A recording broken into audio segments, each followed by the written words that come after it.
And maybe you're in your early 20s or so, and you're asking big theological, spiritual, philosophical questions like, why do I exist? Why am I here on this planet? Am I loved? Am I known? Does anybody care about me? Is anybody thinking about me? And all these big questions, right? And then one day you get a job and you get a checking account, a savings account, and then you start saving up, and maybe you buy a house, or maybe you get a dog, or maybe you go and you get married, and then you have 2.3 kids with your dog named Ralph. I don't know why Ralph, but you chose to name the dog that. And then you get your goldfish, and the goldfish dies, and you replace it with another goldfish, but don't tell the kids, because who knows the difference anyway, right? And before you know it, your life goes from these big cosmic, theological, spiritual questions of who am I, why do I exist, to did you pick up the diapers on the way home from work today, right? How did Jet get the Cheerio inside of the nose? Like, how did that happen? I don't know. And all of a sudden, you were overwhelmed with these practical questions, and you're just faced with the reality of not why do I exist, where am I, but can I get through another day?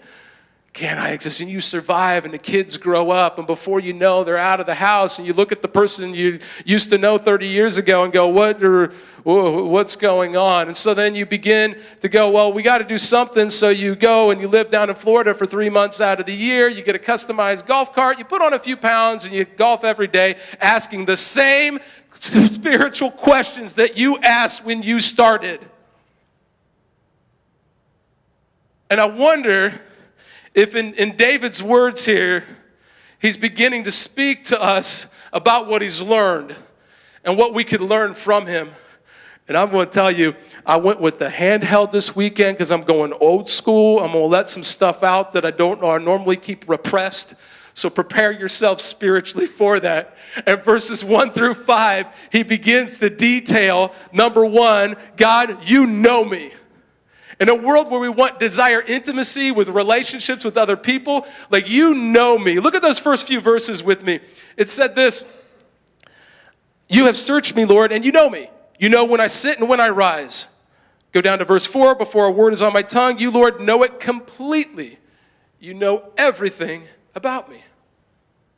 God, I've always wanted a relationship with somebody who truly knew me, who I really was. He knows you better than any human being on this planet ever will. Think about that for a second. He keeps the earth spinning on its axis while it does an elliptical orbit around the sun, while the moon rotates around our planet, while other planets rotate around the sun. Throughout our galaxy, one small part of a greater universe, a multiverse, he keeps it all together, and he still knows the depth of my soul and what's going on in my life. Really, God, you care that much?